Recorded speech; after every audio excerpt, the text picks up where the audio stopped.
Hello दोस्तों, आज हम आपको फिजिक्स का बहुत ही महत्वपूर्ण क्वेश्चन कराने वाले हैं जो आने वाले बिहार दरोगा, बिहार पुलिस में और बिहार एसएससी में आपको कारगर साबित होगा। चलिए चलते हैं प्रश्न पर। क्या का निम्न में से किसका अपवर्तनांक सबसे ज़्यादा है? तो इसका अपवर्तनांक पूछ रहा है तो हो जाएगा बैगनी रंग का, जो कि ऑप्शन नंबर ए में दिया हुआ वो चीज़ हमारा सही हो। चलिए चलते हैं नेक्स्ट क्वेश्चन पर। नेक्स्ट क्वेश्चन क्या कर रहा है? निम्न में से किस विद्युत चुम्बकीय तरंग की तरंग दैर्घ्य सबसे ज़्यादा है? तो इसका हो जाएगा ऑप्शन नंबर सी, तरंग तरंग दैर्घ्य सबसे ज़्यादा। तो इसका हो जाएगा ऑप्शन नंबर बी, माफी, ऑप्शन नंबर बी हो जाएगा, जो कि हमारा करेक्ट है।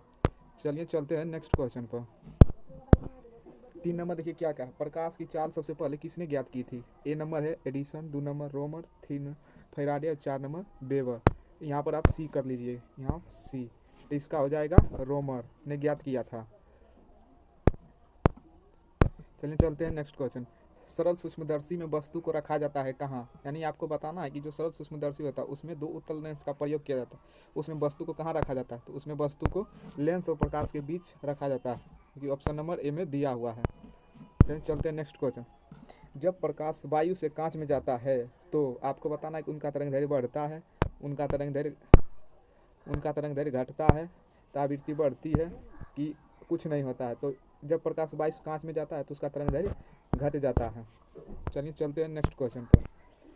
अब 6 नंबर क्या कहा? पूर्ण आंतरिक परावर्तन होता है जब प्रकाश किस में जाता है? तो ए नंबर दिया कांच से हीरे से कांच में, 2 नंबर जल से कांच में, और 3 नंबर वायु से जल में, 4 नंबर वायु से कांच में। तो इसका हो जाएगा ऑप्शन ए, हीरे से कांच में जाता है तो प्रकाश का परावर्तन होता है। 6 नंबर क्या का? प्रकाश तंतु किस सिद्धांत पर कार्य करता है? तो प्रकाश तंतु पूर्ण आंतरिक परावर्तन के सिद्धांत पर कार्य करता है। आपको पूछेगा कि प्रकाश तंतु यानी ऑप्टिकल फाइबर के आविष्कारक कौन थे? तो ऑप्टिकल फाइबर का आविष्कारक नरेंद्र सिंह कपानी थे। 8 नंबर क्या? प्रकाश ऊर्जा को विद्युत ऊर्जा में कौन बदलता है? तो सौर से। प्रकाश ऊर्जा को विद्युत ऊर्जा में सौर से। यही डायनेमो पूछेगा तो यांत्रिक ऊर्जा को विद्युत ऊर्जा, अब विद्युत मोटर तो विद्युत ऊर्जा को यांत्रिक ऊर्जा, अब विद्युत सेल पूछेगा तो विद्युत ऊर्जा को रासायनिक ऊर्जा में बदलता है। अगर आप भी इस चैनल पर नए हैं तो चैनल को लाइक, शेयर और सब्सक्राइब जरूर करें।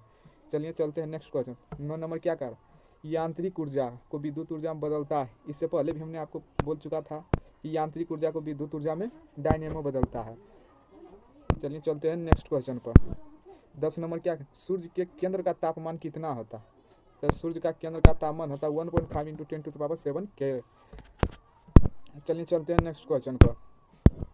11 नंबर क्या कर रहा है? सूर्य के केंद्र का दाब कितना होता है? आपको बताना है कि सूर्य का केंद्र का दाब कितना होता है। इसका आंसर हो जाएगा सी, 2 × 10⁻16 न्यूटन वर्ग प्रति वर्ग मीटर। चलिए चलते हैं नेक्स्ट क्वेश्चन पर। 12 नंबर क्या? परमाणु रिएक्टर आधारित है, यानी आपको इन सबों में से बताना है परमाणु रिएक्टर किस पर आधारित होता है? नाभिकीय संलयन पर, नाभिकीय विखंडन पर और नियंत्रित नाभिकीय विखंडन पर, इनमें से सभी। तो आपको तो यहाँ पर हो जाएगा परमाणु रिएक्टर अनियंत्रित नाभिकीय विखंडन पर, जो कि ऑप्शन सी करेक्ट है। चलिए चलते हैं नेक्स्ट क्वेश्चन। 13 नंबर क्या कर? परमाणु बम आधारित है, परमाणु बम अनियंत्रित नाभिकीय विखंडन पर आधारित, जो कि option number C is correct answer है। चलिए चलते हैं नेक्स्ट। 14 नंबर क्या कर? हाइड्रोजन बम किस प्रक्रिया पर आधारित? हाइड्रोजन बम किस? तो पहला ऑप्शन दिया नाभिकीय विखंडन, दूसरा नाभिकीय संलयन, सी दोनों और चौथा इनमें से कोई नहीं। तो इसका आंसर हो जाएगा नाभिकीय संलयन, जो कि आंसर बी दिया। चलते चलते हैं नेक्स्ट में। सिलिकॉन तथा जर्मेनियम अर्धचालक होते हैं, क्यों? सिलिकॉन और पहला ऑप्शन है उनमें एक संयोजी होते हैं, वे त्रिसंयोजी होते हैं। सी नंबर पंच संयोजी होते हैं, 4 नंबर चतुर्थ संयोजी होते हैं। तो यहाँ पर ऑप्शन हो जाएगा चतुर्थ संयोजी होते हैं, इसलिए सिलिकॉन तथा जर्मेनियम अर्धचालक होते हैं। चलिए 16 नंबर को, पॉजिट्रॉन का खोज किसने किया था? तो यहाँ आप बताइएगा और कमेंट कीजिए। पॉजिट्रॉन का खोज एंडरसन ने किया था, जो कि 1932 में। आज 17 नंबर क्वेश्चन क्या कह रहा है? एक कूलम आवेश कितने इलेक्ट्रॉन के बराबर? तो यहाँ पर आप निकाल सकते हैं 1/1.6 इंटू 10⁻−19 इलेक्ट्रॉन। तो इसको आप भाग दीजिएगा तो आ जाएगा आपका 6.25 इंटू 10⁻18 इलेक्ट्रॉन, जो कि ऑप्शन नंबर ए में दिया हुआ है। चलिए चलते हैं नेक्स्ट प्रश्न पर। 8 नंबर क्या कहा, किसी तार की प्रतिरोधकता निर्भर किस पर करती है। तो यहाँ प्रतिरोधकता पूछ रहा है, ना कि प्रतिरोध, तो हो जाएगा पदार्थ पर। यही आपको पूछे किसी तार का प्रतिरोध किस पर निर्भर करता है, तो प्रतिरोध बराबर होता है R बराबर रो L बाय ए, जहाँ R प्रतिरोध है, L तार की लंबाई है, A क्षेत्रफल है और रो विशिष्ट चालकता है। चलिए चलते हैं नेक्स्ट क्वेश्चन पर। 19 नंबर क्या कर, 1 किलोवाट घंटा बराबर कितना होता है। तो आपको बताना 1 किलोवाट घंटा बराबर कितना होता है। ऑप्शन में दिया हुआ A number 3.6 into 10⁻³ calorie, B number 3.6 into 10⁻³ joule, C number 4.2 joule और डी नंबर 1 HP।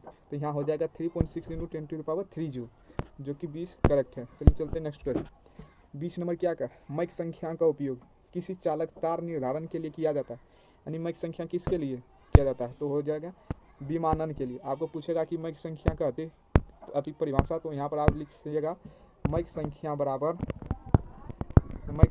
बराबर वस्तु की चाल बटे ध्वनि की चाल।